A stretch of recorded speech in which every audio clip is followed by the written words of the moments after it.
പരിശുദ്ധാത്മാവേ സഹായക, നിരന്തരമെന്നെ സഹായിക്കണേ. നിത്യവും കൂടെ വസിക്കുന്നോനേ, അഭിഷേകത്തിൻ അഗ്നി നിറച്ചിടണേ.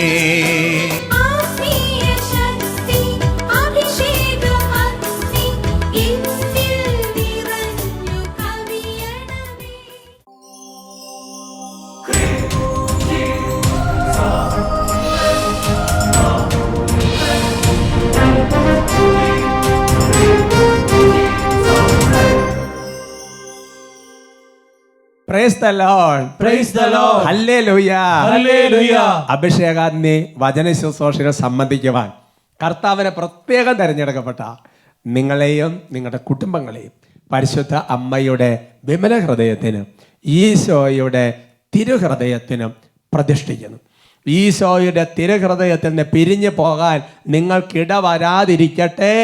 ആമേൻ. ഹല്ലേലൂയാ. ഹല്ലേലൂയാ.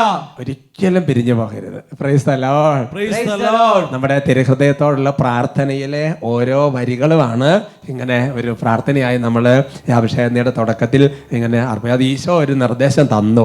ബഹുമാനപ്പെട്ട സേവർക്ക വട്ടാലച്ചൻ പറഞ്ഞിട്ട് ഞാൻ അഭിഷേകനെ സഹായിക്കാൻ തുടങ്ങി. ഈശോ ഒരു കാര്യം ഇങ്ങനെ ചെയ്യാൻ പറഞ്ഞു. അപ്പോൾ അത് ഈശോ പറഞ്ഞൊരു കാര്യം ചെയ്യാം. അപ്പോൾ എന്തെങ്കിലും ഒരു നന്മ അതിലൂടെ ഉണ്ടാകും. നന്ദി പറയാം. ഹല്ലേലൂയ.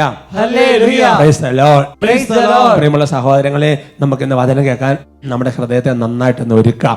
വലിയൊരു കൂട്ടായ്മയിലുള്ള ഒരു ശുശ്രൂഷയാണെന്ന് നിങ്ങൾക്ക് അറിയാം. അത് ലക്ഷങ്ങൾ പങ്കെടുക്കുന്ന ശുശ്രൂഷ, ഒരുപാട് മധ്യസ്ഥ പ്രാർത്ഥനകൾ. നിങ്ങളതിൻ്റെ എല്ലാവരും ഈ ഒരു വലിയ കുടുംബത്തിന്റെ ഭാഗമാകാൻ കർത്താവ് പ്രത്യേകം നമ്മളെ അനുഗ്രഹിച്ചു. സന്തോഷത്തോടെ പറയാം ഹല്ലേലൂയ.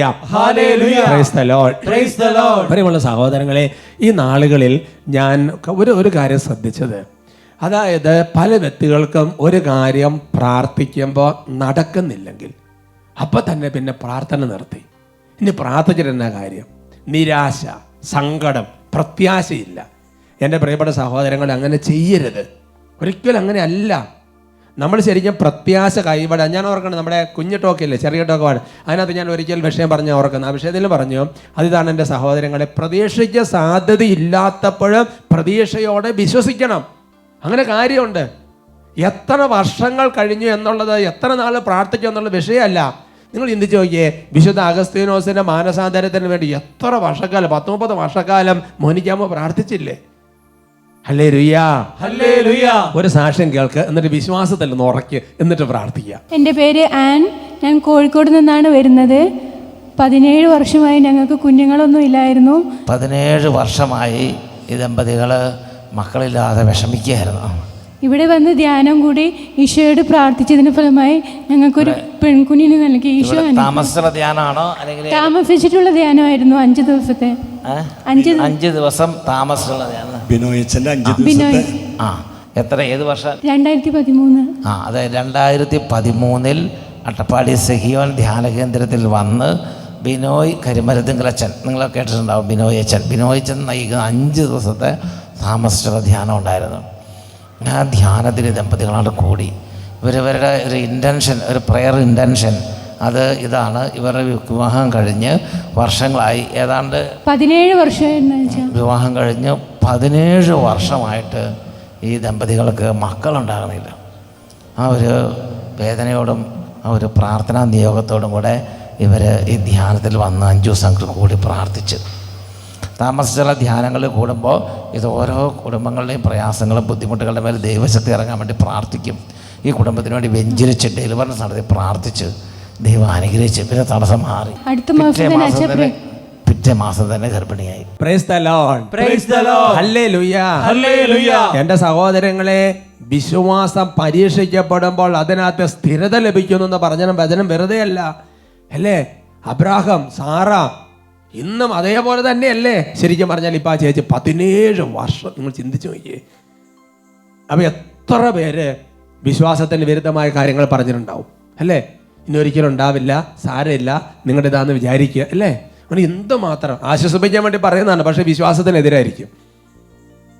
ചിന്തിച്ചു നോക്ക് സഹോദരങ്ങളെ. പക്ഷെ നോക്ക്, അവർ വന്നു, വചനം കേട്ടു, പ്രാർത്ഥിച്ചു. നോക്കിയേ, ദൈവം അത്ഭുതം. നോക്കിയാൽ അത്ഭുത സാക്ഷി. അവർ വിശ്വാസത്തിൽ എത്ര ടോപ്പായിട്ട് ഉറച്ചു നോക്കി. അപ്പോൾ ഒരു കാര്യം നടക്കാതെ പോകുമ്പോൾ നമ്മുടെ വിശ്വാസത്തിൽ ഉറയ്ക്കണം, അല്ലാതെ വിശ്വാസം പോകുകയല്ലേ ചെയ്യേണ്ടത്. പറഞ്ഞ ഹല്ലേലൂയ. നമുക്ക് എന്തായാലും നന്നായിട്ട് ഞങ്ങൾ പ്രാർത്ഥിക്കാം. ഒന്നാ വിശ്വാസത്തിൻ്റെ ഒരു കൃപ നമ്മുടെ മേൽ ചൊരിയപ്പെടാൻ വേണ്ടി പ്രാർത്ഥിക്കണം. എൻ്റെ സഹോദരങ്ങളെ, അത് വിശ്വാസം ദൈവത്തിൻ്റെ ഒരു ദാനമാണെന്ന് എഫേസ്യസ് ലേഖനം പഠിപ്പിക്കും. ദൈവത്തോട് ചോദിക്കണം. അതേപോലെ നമുക്ക് ഇല്ലാത്ത ദൈവത്തോട് ചോദിക്കണം. ചിലപ്പോൾ ചില ആൾക്കാർ ഇങ്ങനെയാണ്, എന്നെ കൊണ്ടൊന്നും പറ്റില്ല, നമ്മളെ കൊണ്ട് നടക്കുന്ന കാര്യമല്ല, അതൊക്കെ വലിയ വിശുദ്ധന്മാർക്ക്. അങ്ങനെയല്ല. അതിനെക്കുറിച്ച് വിശുദ്ധ അഗസ്തീനോസ് പറഞ്ഞുകൊണ്ട് പറയുന്നത് ഇങ്ങനെയാണ്, അങ്ങനെ എനിക്ക് പറ്റില്ല എന്ന് പറഞ്ഞുകൊണ്ടിരിക്കുകയല്ല ചെയ്യേണ്ടത്, മറിച്ച് ദൈവത്തോട് ചോദിക്കണം. അതുകൊണ്ട് ക്ഷമിക്കാൻ കൃപയില്ലെങ്കിൽ ദൈവത്തോട്, കർത്താവ് കുറച്ച് ക്ഷമാശീലം എനിക്ക് തരണം, സഹിക്കാൻ പറ്റുന്നില്ല, സഹിക്കാൻ ഒരു കൃപ തരണം, ദൈവത്തോട് ചോദിക്കണം. വിശ്വാസം കുറവുണ്ട്, കർത്താവ് എനിക്ക് വിശ്വാസം തരണം, ജ്ഞാനം കുറവുണ്ട്, ചോദിക്കണം. അപ്പോൾ ദൈവം അത് തരും. ഹല്ലേലൂയ. നമുക്ക് കരങ്ങൾ തുറന്ന് പിടിച്ച് നന്നായിട്ടൊന്ന് സ്തുതിക്കാം. Hallelujah, hallelujah. ഈശോയെ ഞങ്ങൾ അങ്ങനെ സ്തുതിക്കുന്നു, ആരാധിക്കുന്നു, നന്ദി പറയുന്നു, മഹത്വപ്പെടുത്തുന്നു. കർത്താവായ ദൈവമേ, തന്നോട് ചോദിക്കുന്നവർക്ക് എത്ര അധികമായി നന്മകൾ തരുമെന്ന് വാഗ്ദാനം ചെയ്തിട്ടുണ്ടല്ലോ. അതുകൊണ്ട് കർത്താവെ, ഞങ്ങളിപ്പോൾ പ്രാർത്ഥിക്കാൻ ധൈര്യപ്പെടുന്നു. ആ വാഗ്ദാനത്തിൽ വിശ്വസിച്ചുകൊണ്ട് ഞങ്ങൾ പ്രാർത്ഥിക്കുന്നു, വചനത്തിൽ ശരണപ്പെട്ടുകൊണ്ട് ഞങ്ങൾ പ്രാർത്ഥിക്കുന്നു. ഭൂമിയിൽ രണ്ടുപേർ യോജിച്ച് ചോദിക്കുന്ന ഏത് കാര്യവും സാധിച്ചു തരുമെന്ന് വിശ്വസിച്ചുകൊണ്ട് ഇപ്പോൾ ഞങ്ങൾ പ്രാർത്ഥിക്കുന്നു. കർത്താവേ, ഓരോ കാര്യവും പ്രാർത്ഥിക്കുന്നതിന് മുമ്പ് അത് തന്നെ ഞങ്ങൾ വിശ്വാസമാണല്ലോ വേണ്ടത്, അത് വർദ്ധിപ്പിക്കണമേ. അവിടെ ഞങ്ങൾക്ക് വേണ്ടത് തരണമേ. ഞങ്ങൾക്ക് കുറവുള്ളത് എന്താണെന്ന് അവിടത്തേക്ക് അറിയാമല്ലോ, ഞങ്ങൾക്ക് നൽകണമേ, വേണ്ടതെല്ലാം നൽകണമേ. പരിശുദ്ധാത്മാവെ സഹായിക്കണമേ, കൃപ ചൊരിയണമേ, അഭിഷേകം ചെയ്യണമേ. പ്രാർത്ഥിക്കുന്നു. പരിശുദ്ധാത്മാവേ, ഓ പ്രിയ പരിശുദ്ധാത്മാവേ, നിന്ദാസരിൽ വന്നു വസിക്കൂ പരിശുദ്ധാത്മാവേ.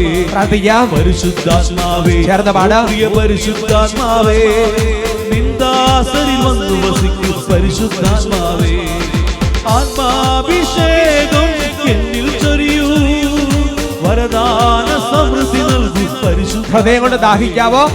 ആത്മാഭിഷേകം എന്നിൽ ചൊരിയൂ, വരദാന സമൃദ്ധി നൽകൂ പരിശുദ്ധാത്മാവേ.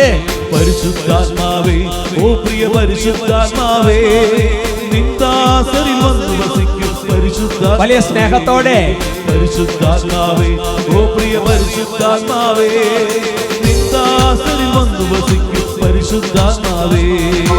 ഓ പരിശുദ്ധാത്മാവേ, ഞങ്ങൾക്ക് പലപ്പോഴും സഹിക്കാൻ പറ്റുന്നില്ല പരിശുദ്ധാത്മാവേ, പലപ്പോഴും പിടിച്ചു നിൽക്കാൻ പറ്റുന്നില്ല, പലപ്പോഴും ക്ഷമിക്കാൻ പറ്റുന്നില്ല, പലപ്പോഴും വിട്ടുകൊടുക്കാൻ പറ്റുന്നില്ല. ചില പിടിവാശി പ്രകൃതങ്ങളുണ്ട് കർത്താവേ, ചില പ്രത്യേക നീരസങ്ങളുണ്ട്. ദൈവമേ ഇടപെടണം, ഞങ്ങൾക്ക് വേണ്ടതെല്ലാം തരണം. ഞങ്ങൾ ചോദിക്കുകയാണ്, ഞങ്ങൾ ആഗ്രഹിക്കുകയാണ്, ഞങ്ങൾ ദാഹത്തോടെ പ്രാർത്ഥിക്കുന്നു. സകല ശക്തിയും ക്ഷമാശീലവും എന്നിൽ നിറച്ചിടൂ, ലോകശക്തിയെ എതിർക്കുവാൻ കൃപയും നൽകിടൂ. പിടിച്ചു നിൽക്കാൻ സകല ശക്തിയും ക്ഷമാശീലവും എന്നിൽ നിറച്ചിടൂ, കൃപ ചൊരിയണം. ലോകശക്തിയെ എതിർക്കുവാൻ കൃപയും നൽകിടൂ. വചനശക്തിയാൽ എന്നെ നിറയ്ക്കൂ, ആത്മശക്തിയാൽ എന്നെ നയിക്കൂ, ദൈവഭക്തിയിൽ എന്നെ വളർത്തൂ പരിശുദ്ധാത്മാവേ. പരിശുദ്ധാത്മാവേ, ഓ പ്രിയ പരിശുദ്ധാത്മാവേ, നിന്ദാസരിൽ വന്നു വസിക്കൂ പരിശുദ്ധാത്മാവേ.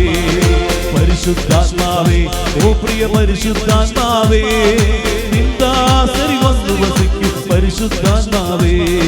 ഓ കർത്താവേ, വീണ്ടും ഞങ്ങൾ പ്രാർത്ഥിക്കുകയാണ്. ഞങ്ങൾക്ക് വേണ്ടിയിട്ടുള്ള എല്ലാ വരദാനങ്ങളും നൽകണം, എല്ലാ കൃപാവരങ്ങളും നൽകണം. കാരണം രോഗസൗഖ്യങ്ങൾ നൽകണം, രോഗശാന്തികൾ നൽകണം, നല്ല വിടുതലും ഡെലിവറീസും ഞങ്ങൾക്ക് നൽകണം. കർത്താവേ, ആകാശം ചായച്ച് ഈ പ്രാർത്ഥന നടക്കുമ്പോൾ ഞങ്ങളായിരിക്കുന്ന കുടുംബത്തിലേക്ക് ഇപ്പോൾ ഇറങ്ങി വരണം കർത്താവേ. ഞങ്ങൾ താമസിക്കുന്ന സ്ഥലത്തേക്ക് അവിടുന്ന് ഇറങ്ങി വരണം കർത്താവേ. ഞങ്ങൾ പ്രാർത്ഥിക്കുന്നു. രോഗശാന്തിയും മനഃശാന്തിയും എന്നിൽ ചൊരിഞ്ഞിടൂ, ദൈവപുത്രനെ സ്തുതിക്കുവാൻ കൃപയും നൽകിടൂ. പ്രാർത്ഥിക്കാവോ?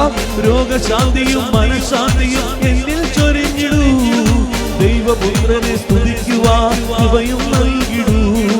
വരങ്ങളാലെ എന്നെ നിറയ്ക്കൂ, ദാനങ്ങളാലെ എന്നെ നയിക്കൂ, ഫലങ്ങളാലെ എന്നെ വളർത്തൂ പരിശുദ്ധാത്മാവേ. പരിശുദ്ധാത്മാവേ, ഓ പ്രിയ പരിശുദ്ധാത്മാവേ, നിന്ദാസരിൽ വന്നു വസിക്കൂ പരിശുദ്ധാത്മാവേ. പരിശുദ്ധാത്മാവേ, പരിശുദ്ധാത്മാവേ, ഓ റൂഹാത് കുദിശ. പരിശുദ്ധാത്മാവേ, നിന്ദാസരിൽ വന്നു വസിക്കൂ പരിശുദ്ധാത്മാവേ. ആരാധന ആരാധന ആരാധന ആരാധന. സ്തുതിക്കുന്നു സ്തുതിക്കുന്നു സ്തുതിക്കുന്നു സ്തുതിക്കുന്നു സ്തുതിക്കുന്നു സ്തുതിക്കുന്നു സ്തുതിക്കുന്നു സ്തുതിക്കുന്നു സ്തുതിക്കുന്നു സ്തുതിക്കുന്നു. വിശ്വാസത്തോടെ പ്രാർത്ഥിക്കുന്നതെല്ലാം നിങ്ങൾക്ക് ലഭിക്കും. ഹല ഹല ഹല ഹല ഹല ഹല. ഈശോ അപ്പസ്തോലന്മാർ പതറിപ്പോയപ്പോൾ ചോദിച്ചു, നിങ്ങളുടെ വിശ്വാസം എവിടെ? ആരാധന ആരാധന ആരാധന ആരാധന. ഈശോ വീണ്ടും പറഞ്ഞു, വിശ്വസിക്കുന്നവർക്ക് എല്ലാം സാധ്യമാണ്. ആരാധന ആരാധന ആരാധന ആരാധന ആരാധന. കർത്താവ് അരുളി ചെയ്ത കാര്യങ്ങൾ നിറവേറുമെന്ന് വിശ്വസിച്ചവർ ഭാഗ്യവതി. ആരാധന ആരാധന ആരാധന ആരാധന ആരാധന. നിരാശ മാറട്ടെ, പ്രത്യാശ നിറയട്ടെ, വിശ്വാസം ജ്വലിക്കട്ടെ. കർത്താവ് ഓരോ കുടുംബങ്ങളെ അനുഗ്രഹിക്കുന്നുണ്ട്, ഓരോ കുടുംബങ്ങൾക്ക് വേണ്ടി പ്രാർത്ഥിക്കുന്ന കർത്താവ്. വിശ്വാസത്തോടെ കരങ്ങൾ ഉയർത്തി നിലവിളിച്ച് പ്രാർത്ഥിക്കുന്ന ഓരോ കുടുംബങ്ങളെ ആശീർവദിക്കുന്ന കർത്താവ്. മക്കളില്ലാത്ത കുടുംബങ്ങളുടെ കണ്ണുനീര് കാണണമേ, അവരുടെ വേദന കാണണമേ, അവരുടെ വിശ്വാസം കാണണമേ, അവരുടെ വിശുദ്ധ ജീവിതം കാണണമേ, അവരുടെ പ്രാർത്ഥനകൾ ഇപ്പോൾ ഓർക്കണമേ, നന്മ പ്രവർത്തികൾ ഓർക്കണമേ, സൽക്കൃത്യങ്ങൾ ഓർക്കണമേ. ഈശോയുടെ നാമത്തിൽ അനുഗ്രഹിക്കുന്നു. മക്കളില്ലാത്ത കുടുംബത്തിൽ യേശുവിന്റെ നാമത്തിൽ മക്കൾ ഉണ്ടാകട്ടെ എന്ന് ആശീർവദിക്കുന്നു. ആരാധന ആരാധന ആരാധന ആരാധന ആരാധന ആരാധന ആരാധന ആരാധന ആരാധന ആരാധന സ്വയ ആരാധന ആരാധന യേശുവേ ആരാധന സ്വയ ആരാധന സ്വയ ആരാധന സ്വയ ആരാധന. Praise the Lord. Praise the Lord. Hallelujah. Hallelujah. നമുക്കിരിക്കാം. ഇന്ന് നമ്മൾ ചിന്തിക്കുന്ന വിഷയം, വീണ് പോകാതിരിക്കാൻ വിളി ഉറപ്പാക്കുക. ഹല്ലേലൂയ. Hallelujah. വീണ് പോകാതിരിക്കാൻ വിളി ഉറപ്പാക്കുക. പത്രോസ് എഴുതിയ 2-ാമത്തെ ലേഖനത്തിൽ 1-ാമത്തെ അധ്യായത്തിൽ 10-ാമത്തെ തിരുവചനമാണ്. നല്ല വചനമാണ്, ഉച്ചത്തിൽ നമുക്ക് വായിക്കാം. ആകയാൽ സഹോദരരെ, നിങ്ങളുടെ വിളിയും തെരഞ്ഞെടുപ്പും ഉറപ്പിക്കുന്നതിൽ കൂടുതൽ ഉത്സാഹമുള്ളവരായിരിക്കുവിൻ. ഇങ്ങനെ ചെയ്താൽ ഒരിക്കലും നിങ്ങൾ വീണു പോവുകയില്ല. Praise the Lord. Praise the Lord. എങ്ങനെ ചെയ്താൽ? കുട്ടികളോട് ചോദ്യം. എങ്ങനെ ചെയ്താൽ? ഇങ്ങനെ ചെയ്താലല്ല. അതായത് ദൈവം നമുക്ക് തന്നിരിക്കുന്ന ഒരു വിളിയുണ്ട്. ദൈവം നമ്മളെ ചില പ്രത്യേക കാര്യങ്ങൾക്ക് വേണ്ടി തിരഞ്ഞെടുത്തിട്ടുണ്ട്. ആ വിളി, ആ തിരഞ്ഞെടുപ്പ് ഉറപ്പിക്കാൻ നല്ലൊരു ഉത്സാഹം വേണം. അങ്ങനെ ഉത്സാഹം ഉണ്ടെങ്കിൽ നമ്മൾ വീണു പോകുകയല്ല. പറയാം ഹല്ലേലൂയ. Hallelujah. വളരെ സ്പഷ്ടമായിട്ട് പറഞ്ഞാൽ, ദൈവം നമ്മളെ ഒരു പൗരോഹിത്യ ജീവിതത്തിലേക്കോ ഒരു സന്യാസ ജീവിതത്തിലേക്കോ ഒരു കുടുംബ ജീവിതത്തിലേക്കോ ദൈവം നമ്മളെ വിളിക്കുമ്പോൾ, അല്ലെങ്കിൽ ചിലരെ സംബന്ധിച്ചിടത്തോളം ശുശ്രൂഷ നയിക്കുന്ന ഒരു ഏകസ്ഥ ജീവിതം അങ്ങനെയുണ്ട്. എൻ്റെ പ്രിയപ്പെട്ട സഹോദരങ്ങളെ, അങ്ങനെയൊക്കെ ദൈവം നമ്മളെ വിളിക്കുമ്പോൾ, ഇനി കുറച്ചുകൂടെ ബ്രോഡായിട്ടുള്ള അർത്ഥത്തിൽ, വിശാലമായ അർത്ഥത്തിൽ കുടുംബജീവിതം തന്നെയാണ്, പക്ഷെ സുവിശേഷ വേല ചെയ്യാനുള്ള ഒരു തിരഞ്ഞെടുപ്പ് അതിനകത്തുണ്ട്. അങ്ങനെയുള്ള ഒരു കാര്യം, അല്ലെങ്കിൽ ഒരു മിനിസ്ട്രിയോട് ചേർന്നുള്ള ഒരു പ്രാർത്ഥനാ കൂട്ടായ്മയോട് ചേർന്നുള്ള ഒരു തിരഞ്ഞെടുപ്പ്, അല്ലെങ്കിൽ ഒരു സമൂഹത്തിൽ ഒരു ഒരു ഒരു ആത്മീയ ശുശ്രൂഷയ്ക്ക് വേണ്ടിയിട്ടുള്ള ദൈവത്തിൻ്റെ സഹായി, അങ്ങനെ തിരഞ്ഞെടുപ്പുണ്ട് ബൈബിളിൽ. അപ്പസ്തോല പ്രവർത്തനമുണ്ട്, സഹായികൾ, അങ്ങനത്തെ ഒരു തിരഞ്ഞെടുപ്പ്. അങ്ങനെ ദൈവം തിരഞ്ഞെടുക്കുന്ന ആ വിളി, ആ തിരഞ്ഞെടുപ്പ് ഉറപ്പിക്കാൻ ദൈവം വിളിക്കുന്ന ആ പ്രായത്തിൽ, ആ സമയത്ത് നല്ലൊരു ഉത്സാഹം ഉണ്ടെങ്കിൽ നമ്മൾ വീണു പോകുകയില്ല.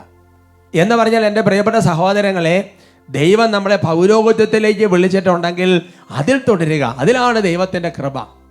സന്യാസത്തിലേക്ക് വിളിക്കുന്നെങ്കിൽ അതിനകത്ത് ജീവിക്കാൻ നല്ലൊരു ഉത്സാഹം, ആ വിളിയോടുള്ളൊരു നല്ലൊരു റെസ്പോൺസ്. കുടുംബജീവിതത്തിലേക്ക് കർത്താവ് വിളിച്ചിട്ടുണ്ടെങ്കിൽ അത് ഒരുപക്ഷെ ചിലപ്പോൾ ഒരു സമർപ്പണ സന്യാസ പൗരോഹിത്യ ജീവിതത്തിലേക്ക് വന്ന കുറച്ച് നാളുകൾ കഴിഞ്ഞപ്പോഴായിരിക്കും, എന്ന് പറഞ്ഞാൽ ഫോർമേഷൻ്റെ കാലഘട്ടത്തിലൊക്കെ ആയിരിക്കും നമുക്ക് അതിനെക്കുറിച്ച് കുറച്ചുകൂടി ഒരു വ്യത്യാസം, അതിൻ്റെ കാര്യങ്ങൾ കുറച്ച് വെളിപ്പെട്ട് കിട്ടുന്നത്. അപ്പോൾ ആ കുടുംബജീവിതത്തിൽ തുടരുക. അപ്പോൾ അതാണ് ഏതിലാണോ ദൈവം വിളിച്ചിരിക്കുന്നത് അതിനകത്ത് ഉറപ്പിക്കാൻ ഒരു ഉത്സാഹം വേണം. പറഞ്ഞ hallelujah. Hallelujah. Praise the Lord. Praise the Lord. അങ്ങനെ ചെയ്താൽ നമ്മൾ വീണു പോകുകയല്ല. അങ്ങനെ ചെയ്യാതിരുന്നാൽ ചിലപ്പോൾ വീണു പോകും. അതുകൊണ്ട് എൻ്റെ പ്രിയപ്പെട്ട സഹോദരൻ, മാതാപിതാക്കന്മാർക്ക് വലിയൊരു ഉത്തരവാദിത്വമുണ്ട്.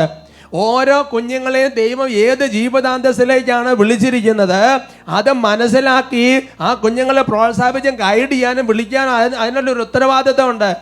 ഇന്ന് ചില കുടുംബങ്ങൾ ഞാൻ കാണുന്നുണ്ട്. പ്രത്യേകിച്ച് ഞാൻ ഈ ഒരു ഫോർമേഷൻ, PDM ASTM ഒക്കെ ഫോർമേഷനൊക്കെ ബന്ധപ്പെട്ട കൂടുതൽ അങ്ങനത്തെ കാര്യങ്ങൾ വ്യാപരിക്കാൻ തുടങ്ങിയപ്പോൾ കുറച്ചുകൂടി ക്ലിയറായി. നേരത്തെ അറിയാമായിരുന്നു. ചില കുടുംബങ്ങളിൽ ദൈവം വിളിച്ചുകൊണ്ട് കുഞ്ഞിനെ വിളിച്ചാൽ ജീവനുണ്ടെങ്കിൽ അതിനെ വിടാൻ സമ്മതിക്കാത്ത ചില മാതാപിതാക്കന്മാരെ കാണാൻ ഇടവന്നിട്ടുണ്ട്. എൻ്റെ പ്രിയപ്പെട്ട സഹോദരങ്ങളെ, നല്ലതല്ലത്. അങ്ങനെ ചെയ്യുന്നത് നല്ലതല്ല. ആ കുഞ്ഞുങ്ങളോട് ചെയ്യുന്ന വലിയൊരു ദ്രോഹമാണത്. അവർ പിന്നെ ഏതെങ്കിലും കാര്യത്തിൽ വീണ് പോയത് നിങ്ങൾ ചിന്തിച്ചു നോക്കിയേ. ഓക്കെ, ഒരു കുട്ടി ദൈവവിളി എന്ന് പറയുമ്പോൾ അത് ശരിക്കും ദൈവവിളി തന്നെയാണോ ഒരു തോന്നലാണോ എന്നൊക്കെ വിവേചിക്കണം. അതൊന്നും ഞാൻ വേണ്ടെന്ന് ഞാൻ പറയുന്നില്ല. ഫോർമേഷൻ കാലഘട്ടത്തിൽ അധികാരികൾ വിവേചിക്കുന്നുണ്ട്. പക്ഷേ അതിനെ തടയരുത് സഹോദരങ്ങൾ. നമ്മളതിനെക്കുറിച്ച് മനസ്സിലാക്കണം. പ്രത്യേകിച്ച് പൗരോഹിത്യ സന്യാസ ജീവിതത്തിലേക്ക് ദൈവം വിളിക്കുന്നത്, അല്ലെങ്കിൽ സുവിശേഷ വേലയ്ക്ക് വേണ്ടി കർത്താവ് വിളിക്കുന്നത്, എന്താണ് അതിൻ്റെ പുറകിൽ കിടക്കുന്ന ഒരു കാര്യമെന്ന് നമ്മൾ മനസ്സിലാക്കണം. നമുക്കെല്ലാവർക്കും സുപരിചിതമായ നല്ലൊരു വചനമാണ് വിശുദ്ധ മർക്കോസിന്റെ സുവിശേഷത്തിൽ 3-ാമത്തെ അധ്യായത്തിന്റെ 13 മുതൽ 15 വരെയുള്ള തിരുവചനങ്ങൾ. പിന്നെ അവൻ മലമുകളിലേക്ക് കയറി തനിക്ക് ഇഷ്ടമുള്ളവരെ അടുത്തേക്ക് വിളിച്ചു. അവരവൻ്റെ സമീപത്തേക്ക് ചെന്നു. തന്നോടുകൂടി ആയിരിക്കുന്നതിനും പ്രസംഗിക്കാൻ അയക്കുന്നതിനും പിശാചുക്കളെ ബഹിഷ്കരിക്കാൻ അധികാരം നൽകുന്നതിനുമായി അവൻ 12 പേരെ നിയോഗിച്ചു. ദൈവവിളിയെക്കുറിച്ചൊക്കെ പറയുമ്പോൾ സാധാരണ പറയാറുള്ള വചനമാണ് ടു ബി വിത്ത് ലോഡ്. ദൈവത്തിൻ്റെ കൂടെ അയക്കും, ടു ബി സെൻറ്റ്, അല്ലേ? അല്ലെങ്കിൽ അയക്കപ്പെടാൻ വേണ്ടിയിട്ടാണ്. അങ്ങനെ അയക്കപ്പെടുമ്പോൾ പിശാചുക്കളെ ബഹിഷ്കരിക്കണം, രോഗികളെ സുഖപ്പെടുത്തണം, അതിനെ പ്രഘോഷിക്കണം, പല പല കാര്യങ്ങളുണ്ട്. ഇതാണ് ദൈവവിളിയെക്കുറിച്ച് പൊതുവെ നമ്മൾ മനസ്സിലാക്കിയിരിക്കുന്ന ഒരു ധാരണ. അത് തന്നെയാണ് ശരിയും.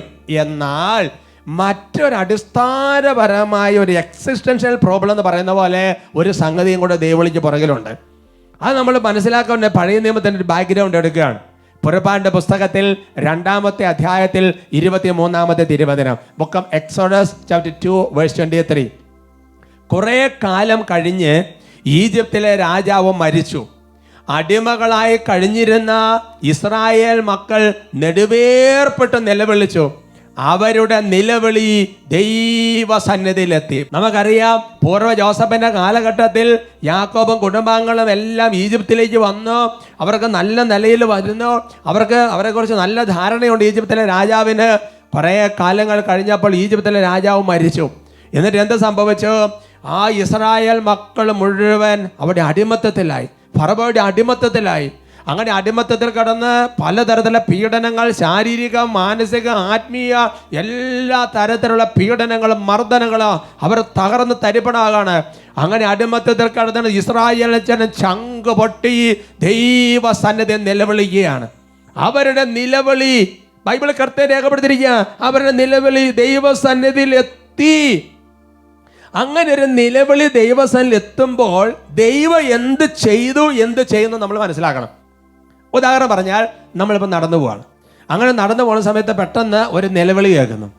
അപ്പോൾ നിലവിളി കേൾക്കുമ്പോൾ ആ നിലവിളി കേൾക്കുന്നിടത്ത് നമ്മൾ പെട്ടെന്ന് ഓടി ചെല്ലുകയാണ്. അപ്പോൾ അവിടെ മൂടാതെ കിടക്കുന്ന ഒരു കിണർ, ഒരു മനുഷ്യൻ നടന്നു പോകുമായിരുന്നു. അപ്പോൾ കാല് തെറ്റി ഈ കിണറ്റിലോട്ട് വീണു. അപ്പോൾ കിണറ്റിൽ വെള്ളമുണ്ട്, പക്ഷേ വെള്ളത്തിൽ മുങ്ങിയിട്ടില്ല. ഒരു വേറെ കിടന്ന് ഇങ്ങനെ നിലവിളിച്ചുകൊണ്ടിരിക്കുകയാണ്.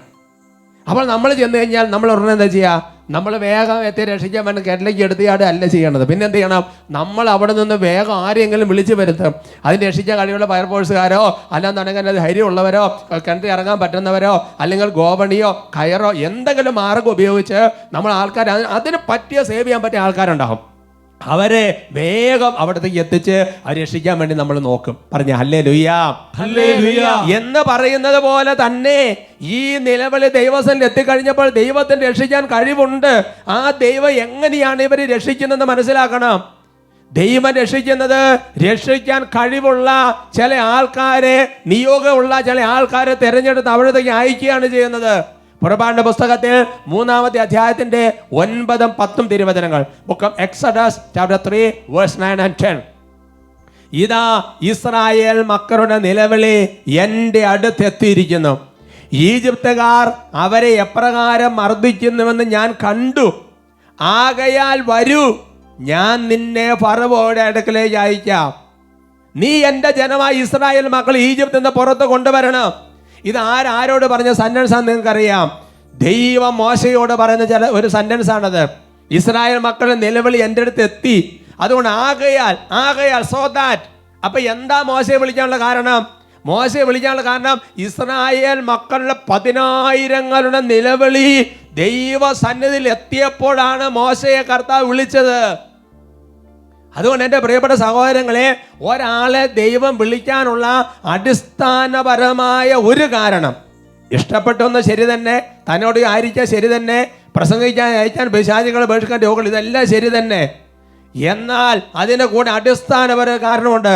10,000-കണക്കിന് ആൾക്കാരുടെ നിലവിളി ദൈവസന്നിധിയിലേക്ക് ഉയരുമ്പോഴാണ് ദൈവം ഒരാളെ ദൈവവിളിക്ക് വേണ്ടി ഉയർത്തുന്നത്. ബൈബിൾ ആരെയെങ്കിലുമൊക്കെ ദൈവം വിളിക്കുന്നുണ്ടെങ്കിൽ അവരുടെ പുറകിൽ ആരുടെയെങ്കിലും ഒരു കണ്ണുനീര് കിടക്കുന്നുണ്ട്, ആരുടെയെങ്കിലും നിലവിളി കിടക്കുന്നുണ്ട്. രക്ഷപ്പെടാൻ പറ്റാത്ത 10,000 കണ്ണുനീരിന് ഉത്തരമാണ് ഒരു പൗരോഹിത്യം, ഒരു സന്യാസം, ഒരു സുവിശേഷ വേലക്കാരൻ. ന്യായാധിപന്മാരുടെ പുസ്തകത്തിൽ 6-ാമത്തെ അധ്യായത്തിന്റെ 6-7 തിരുവചനങ്ങൾ. Book of Judges chapter 6 verse 6 and 7. Midian നിമിത്തം ഇസ്രായേൽ വളരെ ശോഷിച്ചു. അപ്പോൾ ഇസ്രായേൽ ജനം കർത്താവിനോട് സഹായത്തിന് നിലവിളിച്ചു. ഇസ്രായേൽ ജനം മിദിയാൻകാർ നിമിത്തം കർത്താവിനോട് നിലവിളിച്ചു. അപ്പോൾ ഇസ്രായേലിന് അവിടുന്ന് ഒരു പ്രവാചകനെ അയച്ചു. Hallelujah, hallelujah. നമ്മൾ ഓരോ സെക്ഷനിൽ നിന്ന് ബൈബിൾ ടൈപ്പ് സ്റ്റഡി എന്ന് പറയും. ഓരോ സെക്ഷനിൽ നിന്ന് ഓരോ ഉദാഹരണം എടുത്ത് പഠിക്കുകയാണ്. ആദ്യത്തെ പുസ്തകം ഉൽപ്പത്തി മുതൽ പഞ്ചഗ്രന്ഥി, അതിനകത്തുനിന്ന് ടൈപ്പ് സ്റ്റഡി മോശ പുറപ്പാട് പുസ്തകം ഉദാഹരണമായിട്ട് എടുത്തു. അടുത്ത വേറൊരു ഗ്രന്ഥമാണ്, വേറൊരു സെക്ഷനാണ് ന്യായാധിപനും, അങ്ങനെ സെക്ഷൻ. ആ സെക്ഷൻ നമ്മളൊരു ഉദാഹരണം എടുക്കുകയാണ്. അവിടെയാണ് ഗിദെയോൻ. എന്താ സംഭവിച്ചത്? മിദിയാൻകാരുടെ അടിമത്തത്തെ കിടന്ന് ഇസ്രായേൽ ജനം തകർന്ന് ചങ്കുപൊട്ടി നിലവിളിച്ചു കഴിഞ്ഞപ്പോൾ ഗിദെയോൻ എന്ന് പറയുന്ന ഒരാളെ ദൈവജനത്തിന്റെ നിലവിളിക്കുള്ള മറുപടിയായിട്ട് ദൈവം ഉയർത്തുകയാണ്. അതുകൊണ്ട് ഒരു ദൈവവിളി എന്ന് പറഞ്ഞാൽ എന്താണെന്നറിയാമോ? ജനത്തിന്റെ നിലവിളിക്കുള്ള ദൈവത്തിന്റെ മറുപടിയാണ് ദൈവവിളി. ദൈവത്തിന്റെ മറുപടിയാണ് പൗരോഹിത്യം, ദൈവത്തിന്റെ മറുപടിയാണ് സന്യാസം. ഇത് നിസ്സാരമായിട്ട് കണക്കാക്കരുത്. It is a response of God. Hallelujah, hallelujah. വീണ്ടും അടുത്ത സെക്ഷൻ ഒരു ഉദാഹരണം എടുക്കാം. അത് പ്രവാചകന്മാരുടെ ഗ്രന്ഥമാണ്. പ്രവാചക പുസ്തകം ഉദാഹരണം എടുക്കാൻ ഒരു ടൈപ്പ് സ്റ്റഡി. ദാനിയേൽ പ്രവചനത്തിൽ 13-ാമത്തെ അധ്യായത്തിന്റെ 35-ാം തിരുവചനം. Book of Daniel chapter 13 verse 35. അവൾ കരഞ്ഞുകൊണ്ട് സ്വർഗത്തിലേക്ക് ദൃഷ്ടികൾ ഉയർത്തി അവൾ കർത്താവിൽ ആശ്രയം അർപ്പിച്ചു. നിങ്ങൾക്കറിയാം, സോസന്യാണ് കഥാപാത്രം. 2 ന്യായാധിപന്മാരുടെ ഇടയിൽ കടന്ന് മരണശിക്ഷയ്ക്ക് വിധിക്കപ്പെട്ട് ഇനി തീർന്നു. അവിടെ കടന്നുകൊണ്ട് അവൾ ചങ്ക് പൊട്ടി ദൃഷ്ടികൾ ഉയർത്തി കർത്താവിനെ നിലവിളിക്കുകയാണ്, ആശ്രയം അർപ്പിക്കുകയാണ്. എന്നാ സംഭവിച്ചത്? അടുത്ത വാക്യം ദാനിയേൽ 13:44-45. കർത്താവ് അവളുടെ നിലവിളി കേട്ടു. അവൾ കൊലക്കളത്തേക്ക് നയിക്കപ്പെട്ടപ്പോൾ ദാനിയേൽ എന്ന പേരുള്ള ഒരു ബാലന്റെ പരിശുദ്ധമായ ആത്മാവിനെ കർത്താവ് ഉണർത്തി. Hallelujah, hallelujah. അപ്പൊ ദാനിയേൽ എന്ന പേരുള്ള ഒരു ബാലന്റെ ആത്മാവിന് എപ്പോഴാ ദൈവവിളി കിട്ടിയത്? അവന്റെ ആത്മാവ് എപ്പോഴാ ഉണർന്നത്? സൂസന്നയുടെ നിലവിളി, സൂസന്നയുടെ കണ്ണുനീര്, അവരുടെ ജീവന് വേണ്ട നിലവിളി ദൈവ സന്നിധിക്ക് ഉയർന്നപ്പോഴാണ് ദാനിയേലിന് ദൈവവിളി കിട്ടിയത്. അതുകൊണ്ട് എൻ്റെ സഹോദരങ്ങളെ, ഈ വചനം കേട്ടുകൊണ്ടിരിക്കുന്ന ഏതെങ്കിലും വൈദികന സിസ്റ്റർ ഉണ്ടെങ്കിൽ, അങ്ങനെ ഈ വചനം കേട്ടുകൊണ്ടിരിക്കുന്ന ഓരോ കുടുംബങ്ങൾ കേൾക്കണം. നിങ്ങളുടെ കുടുംബത്തിൽ നിന്നാണ് ഒരു വൈദികന സിസ്റ്റർ ഉണ്ടെങ്കിൽ നിങ്ങൾ മനസ്സിലാക്കണം, 10,000 കണ്ണുനീരിനുള്ള, 10,000 നിലവിളിക്കുള്ള, 10,000 അവരുടെ ആ ഒരു ചങ്ക് പറഞ്ഞുള്ള വേദനയ്ക്കുള്ള മറുപടിയാണ് നിങ്ങളുടെ കുടുംബത്തിൽ നിന്ന് ദൈവം കൊടുത്തിരിക്കുന്നത്. Hallelujah, hallelujah. Praise the Lord, praise the Lord. ഒരു പക്ഷേ നമ്മുടെ മനസ്സിൽ ഇങ്ങനെ ഒരു ചിന്ത വരാം. ഒരു പക്ഷേ ഒരു വൈദികൻ എന്ന നിലയിൽ, അല്ലെങ്കിൽ നമ്മുടെ ഒരു കൊച്ചിനെ ദൈവം വിളിച്ചിരിക്കുകയാണ്. അപ്പോൾ ആരുടെ കണ്ണുനീര് കണ്ടിട്ടായിരിക്കും അവരെ വിളിച്ചിട്ടുണ്ടാകാം? ഇതിപ്പോൾ വളരെ ലോജിക്കലായിട്ട് ഇന്നവരുടെ കണ്ണുനീരാന്ന് വ്യക്തമാണ്. ആരുടെ കണ്ണുനീര് കണ്ടിട്ടായിരിക്കും? നിങ്ങൾ അതിനെക്കുറിച്ച് മനസ്സിലാക്കണം. എന്താണെന്നറിയാവോ? ഒരു സ്ഥലത്തേക്ക് നമ്മൾ ഒരു രാജ്യത്ത് പട്ടാളത്തെ എടുക്കുന്നത് യുദ്ധം തുടങ്ങി കഴിഞ്ഞിട്ടല്ല, ആണോ? യുദ്ധം പുറപ്പെട്ടിട്ട് ഉടനെ പട്ടാളത്തിൽ ചേരാൻ ആൾ വരുന്ന വിളിച്ചു കൂട്ടുകയല്ല. വളരെ നേരത്തെ തന്നെ പട്ടാളക്കാർ എടുത്ത് ട്രെയിനിങ് കൊടുത്ത് നിർത്തും. എന്നിട്ട് യുദ്ധം തുടങ്ങുമ്പോൾ വിന്യസിപ്പിക്കും എന്ന് പറയുന്നത് പോലെ എൻ്റെ സഹോദരങ്ങളെ, 20 വർഷങ്ങൾക്ക് ശേഷം ശുശ്രൂഷ ആവശ്യമുള്ള ദൈവജനത്തിന്റെ കണ്ണുനീര് മുൻകൂട്ടി കണ്ടിട്ടാണ് ഇന്ന് 12ാം ക്ലാസ് പഠിക്കുന്ന, ഡിഗ്രി പഠിക്കുന്ന ഒരു കുഞ്ഞിന്റെ മനസ്സിലേക്ക് കർത്താവ് ദൈവവിളി കൊടുക്കുന്നത്. Hallelujah, hallelujah. Praise the Lord, praise the Lord. അപ്പൊ ഇന്ന് ദൈവവിളി സ്വീകരിച്ച ഞാന്, അല്ലെങ്കിൽ ഞങ്ങൾ ഓരോരുത്തരും അവർ ഓർക്കണം, അനേക വർഷം ഇന്ന് ഞങ്ങൾ എന്ത് ശുശ്രൂഷയാണ് ചെയ്തുകൊണ്ടിരിക്കുന്നത്? ആ ശുശ്രൂഷ സ്വീകരിക്കുന്ന ജനത്തിന്റെ കണ്ണുനീര് ദൈവം മുൻകൂട്ടി കണ്ടിട്ടാണ് ദൈവവിളി തന്നിരിക്കുന്നത്. അപ്പോൾ അതിനെ തടയാൻ നോക്കിയാൽ എന്താ പ്രത്യേകം നിങ്ങൾ മനസ്സിലാക്കുന്നുണ്ടോ? എഫേസ്യ ലേഖനത്തിൽ 1:11 വചനം വെളിപ്പെടുത്തുകയാണ്. തൻ്റെ ഹിതമനുസരിച്ച് എല്ലാം പൂർത്തിയാക്കുന്ന അവിടുന്ന് തൻ്റെ പദ്ധതി അനുസരിച്ച് അവനിൽ നമ്മെ മുൻകൂട്ടി തെരഞ്ഞെടുത്ത് നിയോഗിച്ചു. മുൻകൂട്ടി തെരഞ്ഞെടുത്ത് നിയോഗിച്ചിരിക്കുകയാണ്. ഇത് ഓൾറെഡി പ്ലാൻ ബൈ ഗോഡ്. ഇത് എന്നാ നിയോഗിച്ചത്? അതാ കൊച്ചിന് 10ാം ക്ലാസ് കഴിഞ്ഞപ്പോൾ ഒരു തോന്നലുണ്ടായപ്പോൾ എടുത്തിയാടി പോയപ്പോഴല്ല, അതിന് +2 കഴിഞ്ഞപ്പോൾ ഒരു തോന്നലല്ല. ജെറമ്യ പറഞ്ഞതിന് 1:5 പഠിക്ക്.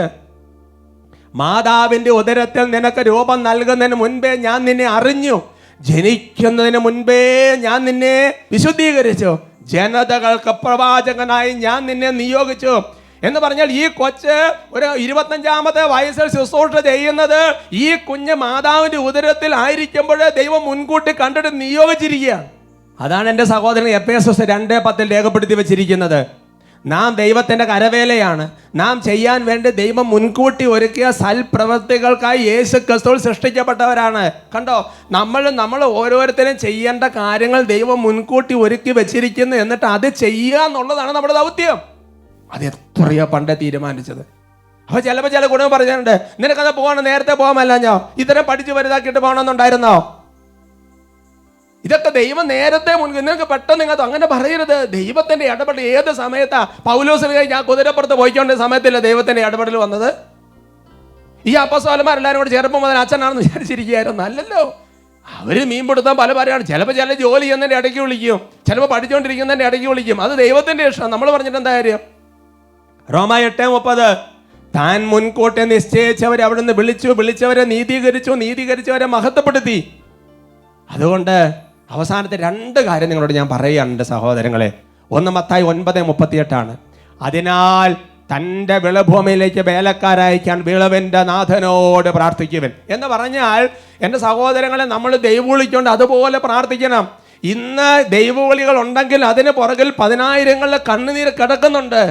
അതുകൊണ്ട് ഇന്ന് നമ്മൾ കണ്ണുനീരോടെ പ്രാർത്ഥിക്കണം. വിളഭൂമിയിലേക്ക് എൻ്റെ കർത്താവേ വേലക്കാരയക്കണമെന്ന് പറഞ്ഞ് ദൈവവിളിക്ക് വേണ്ടിയിട്ടുള്ള പ്രാർത്ഥന എല്ലാ കുടുംബത്തിലും കുടുംബ പ്രാർത്ഥനയുടെ ഭാഗമാക്കണം. എന്തെങ്കിലും പറഞ്ഞ് കർത്താവേ ആത്മാക്കളെ വിളിക്കണമെന്ന് പറഞ്ഞ് പ്രാർത്ഥിക്കണം. ഇതിനെ ഈ വചനം കേൾക്കുന്ന കുട്ടികളെ അല്ലെങ്കിൽ യുവജനങ്ങളുടെ സുഹൃത്തുക്കളെ നിങ്ങൾ മനസ്സിലാക്കണം.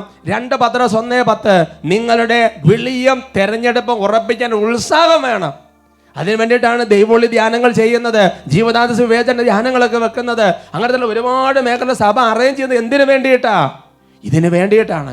അതുകൊണ്ട് എൻ്റെ സഹോദരങ്ങൾ, 1 ദൈവവിളി നന്നായിട്ട് പ്രാർത്ഥിക്കണം. 2 നമ്മുടെ കുടുംബത്തിൽ നിന്ന് വിളിക്കുന്നുണ്ടെങ്കിൽ നല്ലൊരു കൃപയിൽ അതിനെ സന്തോഷത്തോടെ യാത്രയാക്കണം. 3 അങ്ങനത്തെ കുട്ടികളെ വിവേചിക്കാനുള്ളൊരു പരിശ്രമം കൂടി എടുക്കണം. ഈശോ അനുഗ്രഹിക്കട്ടെ.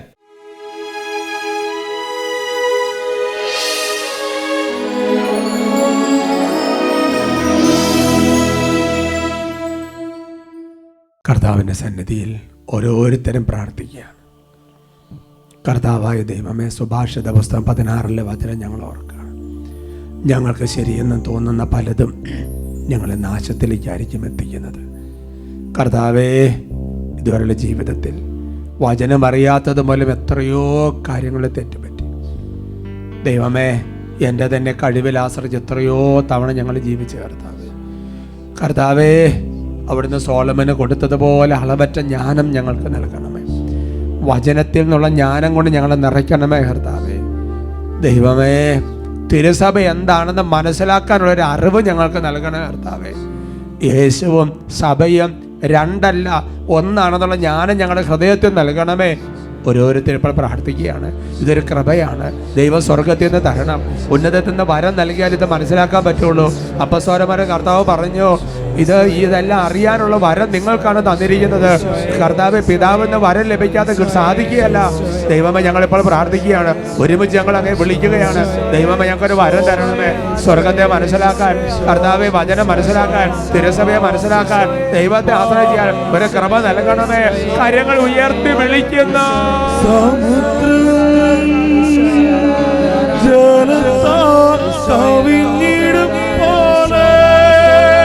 ജ്ഞാനം പകരണമേ. എല്ലാം മനസ്സിലാക്കാൻ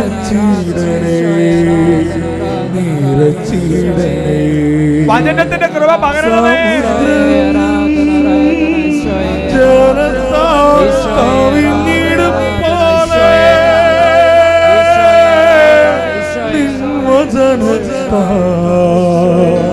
നിറച്ചിടണേ നിറച്ചിടണേ നിറച്ചിടണേ.